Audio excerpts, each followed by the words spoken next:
Hi, I'm Chris Bright, and I'm a foodie. And tonight, we're going to make one of my mother's favorite recipes that I really loved as a kid, lamb stew. I'm going to put a little twist on it though. Something that she never did, but I think it's really going to make this recipe pop. First thing we're going to do is we're going to use some lamb shoulders. And I have about 2.5 pounds here of lamb shoulder. And what I like to do is just leave them whole, and then we're going to cook them off, and we'll cut them up later. The little twist that I'm going to put on this is, well, if you haven't guessed by now, what do I always love to add? Bacon. So what I want to do is I want to cut the bacon into small pieces, and we're going to fry this off first before we even do the lamb, and that way we have some delicious bacon fat cooking the lamb. And I used about 6 slices of bacon here. And if you go to your local meat counter, I think this costs like all of $1.25. Big whoop.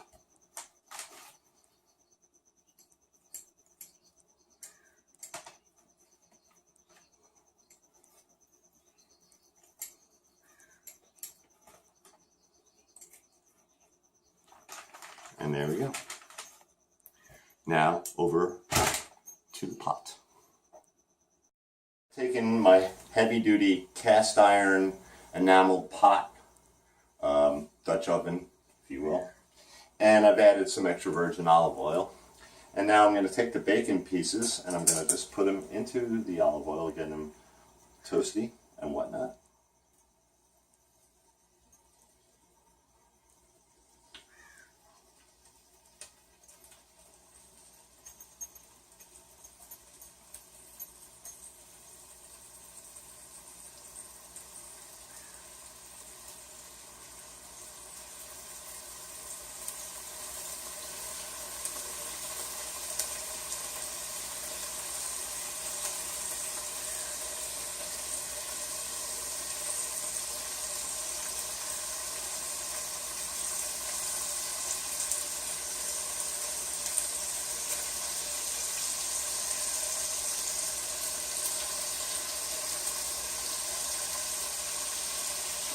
And while that's cooking, what I'm going to do is I'm going to take my lamb shoulder pieces, and I have some flour here.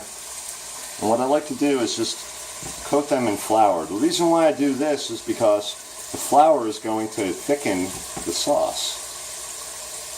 I don't need a ton of it on there, but you do want them decently coated. Also, if you can get pieces of lamb shoulder like this one that has the bone through it, sometimes you get some good marrow out of that, and that also helps to thicken your sauce. If not, don't worry about it. Leave them on the bone right now, because we're going to brown those with the bones on them.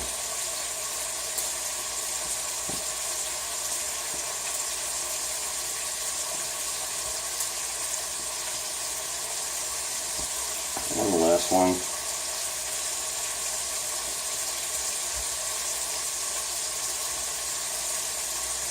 There we go.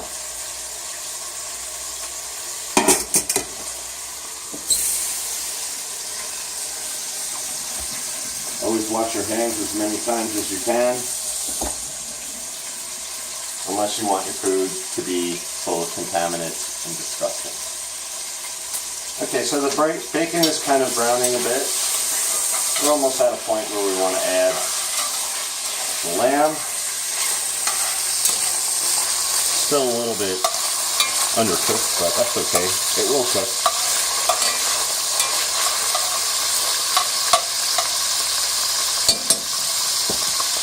Now I'm going to add my lamb. And what we want to do here is we want to brown it. We don't want to necessarily cook it all the way through. It will have plenty of time to do that. as we simmer it, because we're going to simmer it for at least an hour. And I put all my lamb chops in, like so. We'll let them sit there for a few minutes, flip them, let them brown on the other side, and then we're going to pull them out, and then we're going to add our vegetables and our stock, and cut the lamb into pieces, put it back in the pot. Okay, so our meat has been browned, so I'm going to pull it out of the pan right now. I'm going to set it over here to cool, because I don't want to be picking up hot meat, burn my hands just to get it off the bone. And I'm also going to take the bacon bits out, leaving me with just the bacon fat.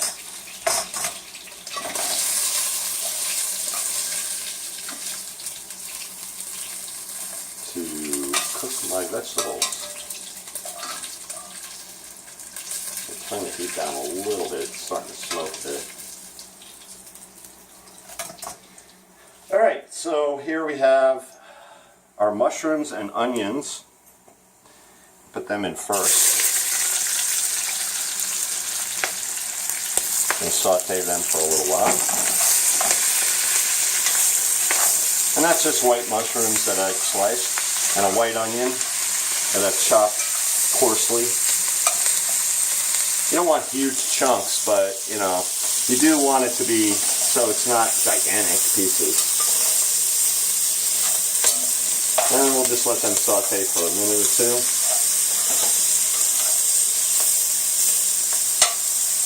Okay, great. Now I'm going to throw in, I have some red potatoes that I've chopped. And again, not small pieces, but not huge pieces either. I'm going to put them right in, let them start to saute. And I also have a couple carrots that I've cut up. Throw them in as well.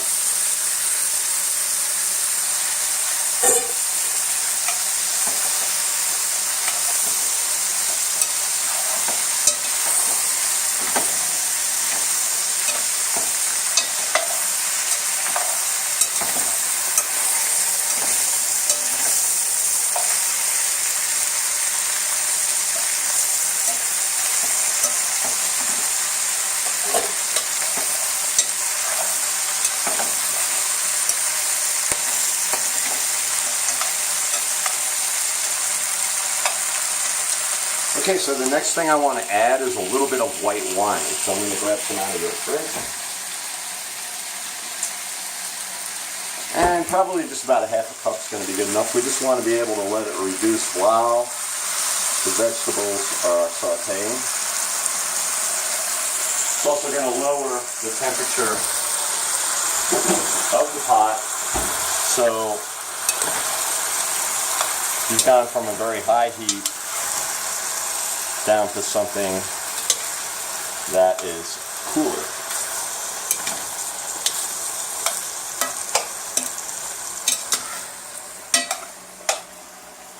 And while that's reducing, the next thing we're going to add is some chicken stock, and then we're going to cut up the rest of the lamb off the bone, put them back in the pot, and we're going to add one more ingredient, or two.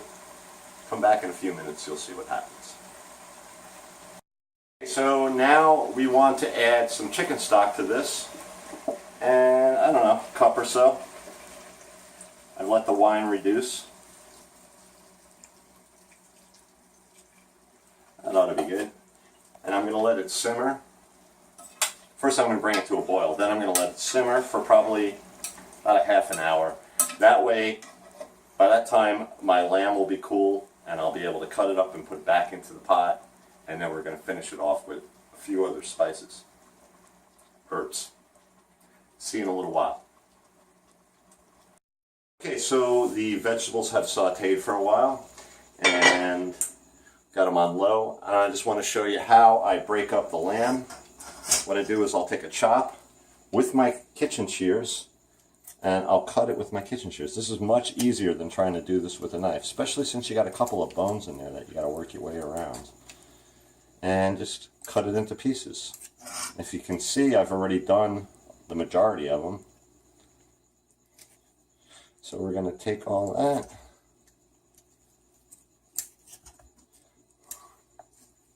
You can also rip it with your hands as well. And if you notice, this is not fully cooked yet. We just browned it. That's going to be the next portion of the cooking phase for this.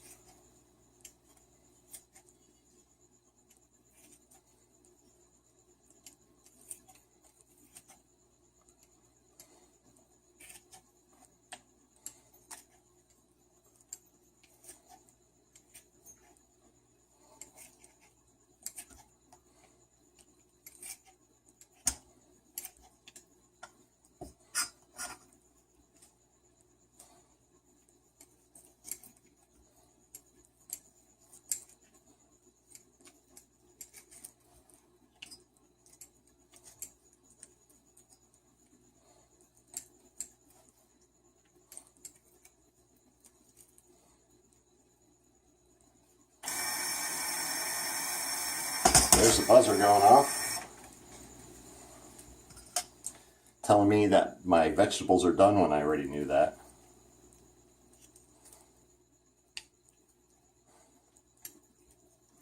Okay, so we get rid of these bones here. And I'm going to take all this meat, I'm going to put it right back in the pot.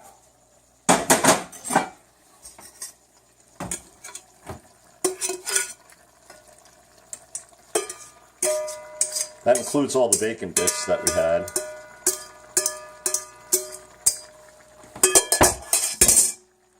Now, I'm going to add a bag of frozen peas. And I like using frozen peas because, number one, they're really economical. It's only $1 for this bag. And number two, they're always perfect. And what I want to do is I want to give this a stir. I want to also check and make sure there's enough liquid in here. And there is. Because the peas will give off more liquid as they defrost and cook. They don't need to cook a long time, but they do need to cook for a little while. Also, your meat does need to cook for a little longer. And I'll tell you what, I'm going to add a little more chicken stock to this, just to be safe. It'll thicken up. And I'm going to let that simmer for a good half hour, 45 minutes, until everything is coming up looking like it's done. But before that goes in, I want to add a couple of spices now, or herbs. This is technically an herb. This is flat leaf parsley. And I'm just going to take my scissor and cut some in there. We're not going to use all of it right now. I'm going to put some on at the end.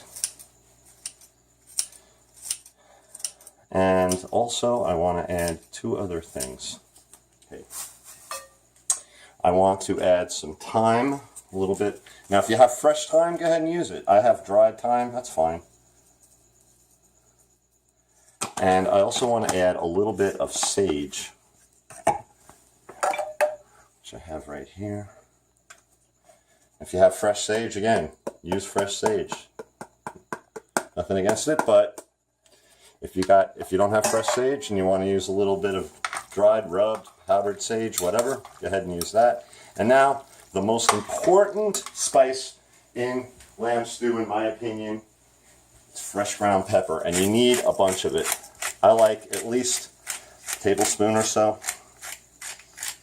because this, I think, really makes the lamb pop.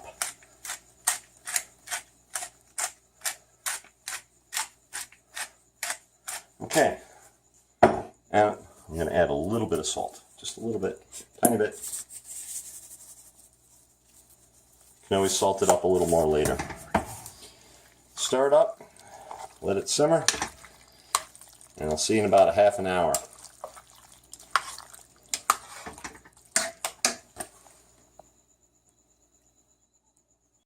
So now our stew is done.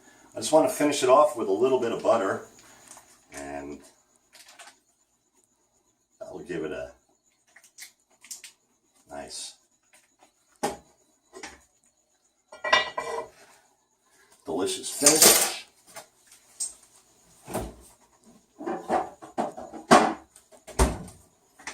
Butter will melt right into that.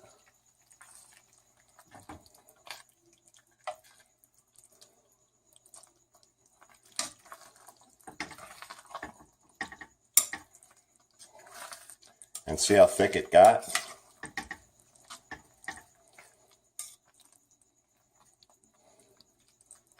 Okay, now I'm going to plate it.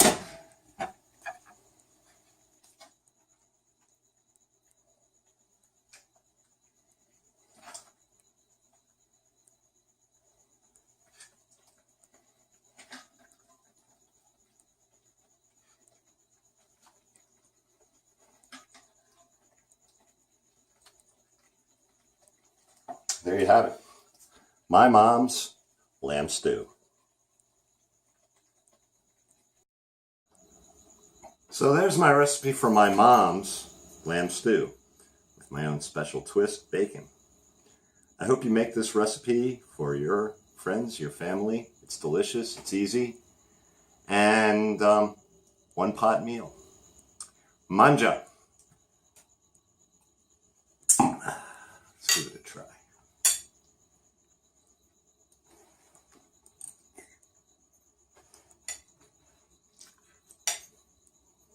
Oh, that brings back some memories. I'll see you next time.